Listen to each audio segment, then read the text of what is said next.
Hi everyone. When I said that if anyone's got any questions for me, that I'd make a video over this period. I didn't expect to be inundated, so it will probably take a few videos. But let's go one at a time. So today, I think the first video, I need to deal with the question that Gavin Mulholland asked. And that's the relationship between Sanchin, Tensho and Naihanchi. And one of maybe the reason why it wasn't included in the Goju syllabus in the end. But let's just have a look. And everything comes from my research, my perspective, my ideas. So they're different to a lot of other people's, but viva la difference. The reason that I'm making the video is to just basically allow you to look through a different window at the same thing. Okay, so let's get on to it. I've got a lot of stuff to talk about. I've got to kind of skate a little bit over the top, otherwise we would have to do huge, big, long videos. But first of all, Sanchin is the basic. It's, from my perspective, it's the basic Qigong kata. So Sanchin will give you the important aspects of the internal system. So you've got good posture, deep breathing, focusing the mind, making it more aware, focused, sensitive and intense, and connecting the breath and the mind to your internal energy, okay? Which is Sanchin, to give a resolution to the battle of three, to harmonize your mind, breath and energy through the use of the body.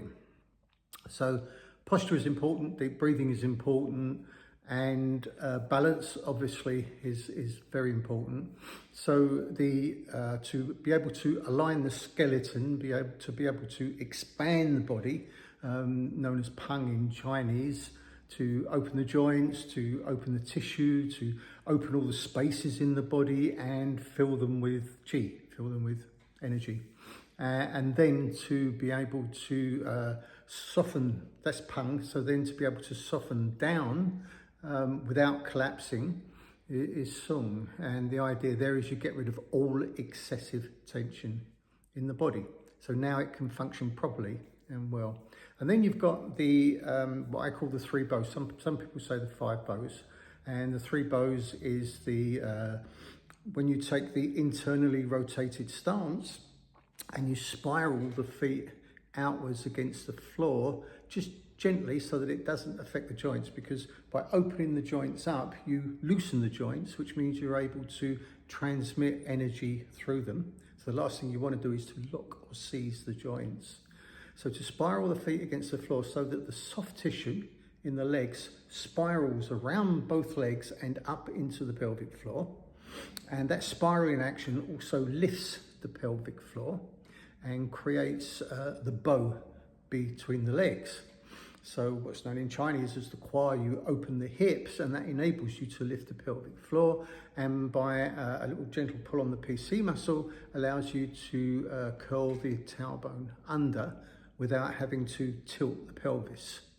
And that forms the bottom of the spine bow, and then the head and the occiput at the top forms the top of the spine bow. So you've got the bow of the legs is connected to the bow of the spine, and then the bow of the arms, thumbs connect through the chest, little fingers connect through the back, and the same as you've got a rotation in the feet against the floor, you've got the rotation in the arms, however you do it, to create the arm bow as well. So you've got three connected bows. Now, when you soften and connect, your body weight rests in the bows. And then when you bow the bows, that creates this, you would call sink, swallow and float. So the idea is that with these three connected bows will compress or bow, and then you're able to release it. So you've got sink, swallow, float, which creates that lovely light movement, and spit is the Fajing at the end. So the basics of Sanchin is the basics of Naihanchi. So posture, breathing, being able to connect your mind and breath and move the chi around the body. So to do that first, you've got to be able to open the body, you've got to be able to soften it. Your mind has got to be in a state that you can connect to it so that they all connect together.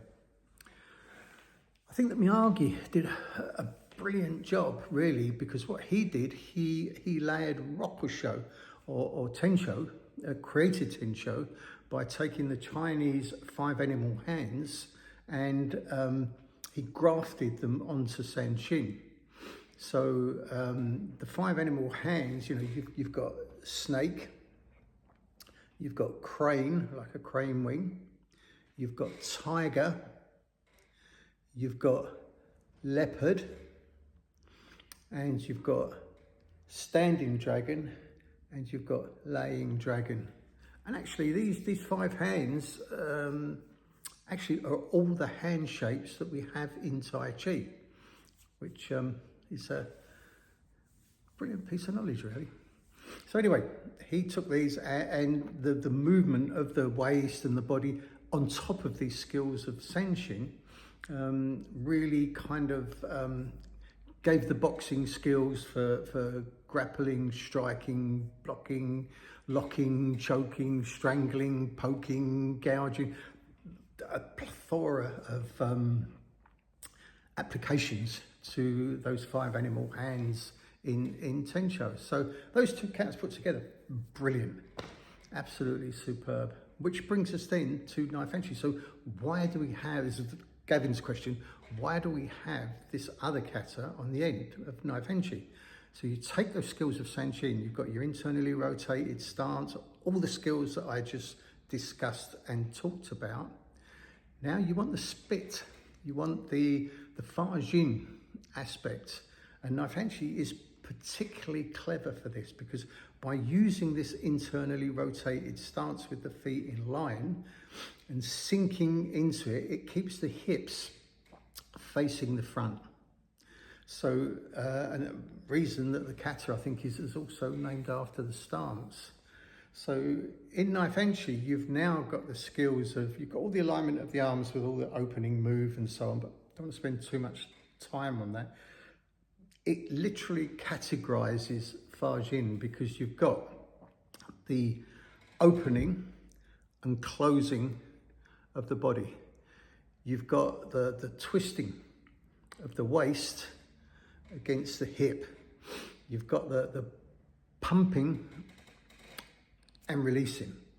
So when you look at the moves, you know, you've got open is immediately followed by close, twists, and then you've got the waist against the hips, and then you've got the vibration of the hips, then you've got the whole body sinking, opening, closing, twisting, right the way through. Beautiful.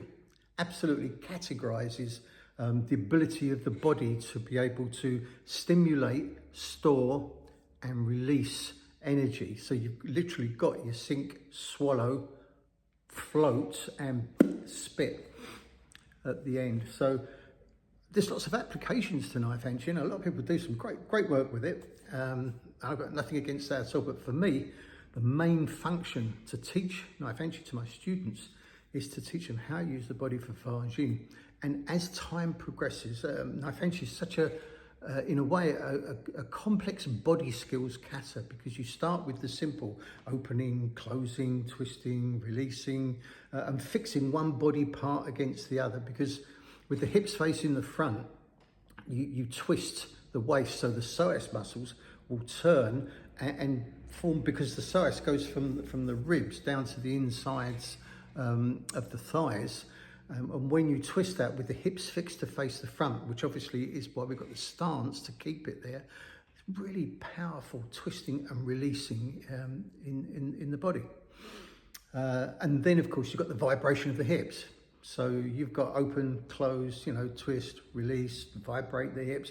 When you vibrate the hips, like say, for instance, when you're delivering a punch, you'll use all of these. So, you know, you'll twist the waist against the hips, and that will release the arm, and then you vibrate the hips at the end of the punch when you contact the opponent, and use the wrist to transfer the energy for the spit to put the energy into the opponent. As these skills progress, as you train them, in the end, you've got trembling power as well, because with good balance, posture, and all the things we talked about earlier, and the joints being loose, you can ripple the body, literally from the feet all the way through the body. So the energy passes through all of the joints and out through the body. So it's not just twisting and turning and opening and closing one body part against the other. You've also got this vibrating power that will go out. And if you look at somebody who really understands that kata and has practiced it for a lot of years, it's so different. Instead of just that kind of very raw, more externally type power, they get a real trembly, vibratory internal power, and the ability to be able to stimulate, store, and release that energy. And Naihanchi is specifically constructed to take you through each of those skills. That's why I think it's so important. I don't know why Goju dropped it off. Probably looked at, I mean, obviously the way that people in Goju do Sanchin internally can be quite different to the way that I do it. And the same with Tensho as well. Often it's externally armoured rather than internal. But it's certainly, if you do I think it doesn't matter what art or style you do, there's only one best, isn't there? There's only one optimum. If you've got an inside, you've got an outside. If you're too external, you're just going to be stiff, awkward, clumsy. If you're too internal, it's going to be too soft and too wimpy. So you want the balance of being in the yang. You want the balance of internal and external to get the optimum, to get the best out of it. So I think actually everybody's looking for the same thing. We're only trying to climb different paths to the top of the mountain, that's all. But I think they work so well together, and it's why we still use those three katas. Sanchin is learning the internal mechanism, connecting mind, breath, body, and chi energy. It's understanding expansion and softening. And Tensho is learning the 5 animal boxing system grafted on top of that, and particularly using the waist and so on. And finally, Naihanchi really takes those skills to be able to expel the energy. And if you look at what I would call the 8 core skills, you've got soften, connect, open, close, stretch, compress, twist, and release. And I say that in Naihanchi, you master those, and at the highest levels, you master vibrating and shaking without losing body structure, but rippling and passing energy through the body to send it out through the hands. That's 13 minutes, I think that's enough. If you want me to explore it or explain it further, just message me or ask questions, and I'm happy to answer them whenever I've got the time. But Gavin, I hope that helps you, mate. Cheers. Bye. As an addition to the Naihanchi I've done, and I'll probably stick this on the end of the video or put it into a post alongside it. The other thing that somebody asked me to mention was the legs. And the legs in Naihanchi, you know, the stepping where you wrap one leg around the other. We practice that as like a pushing legs, because so far in Sanchin and Tensho, there is leg work if you know where and how to look. But when you get into Naihanchi, we really start to explore that.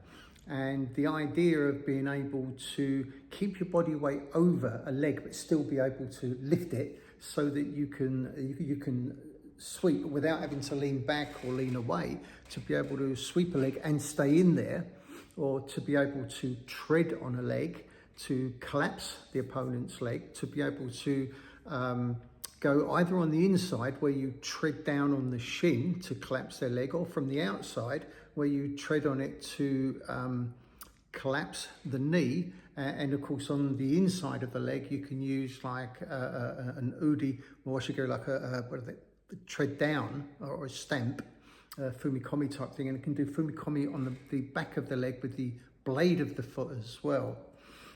So you can sweep, you can trap, you can trip, you can stamp, you can tread, and you can kick using those movements of the legs. Very versatile. And again, that's exactly how we use all of the leg work in Tai Chi. Don't forget, kicks in karate are relatively new. And the same in Tai Chi, mainly sort of come from the French, the savate and so on. But all the same, using the legs for low down on the body to trip, trap, sweep, stamp, and so on. They were the real fighting skills, using the legs, and it meant that you could attack the legs at the same time as you were attacking the upper body with your hands. But yeah, I just thought I'd add those in. It's using the leg work in Naihanchi does take a lot of practice to do it well. It is very skillful, and learning how to wrap around your opponent's leg to collapse it, but also if they're trying to do that to you, to be able to escape and then do a similar technique back on them, which is why we do a kind of pushing legs drills with Naihanchi. The leg work particularly good, but I just thought I'd add that on. Cheers.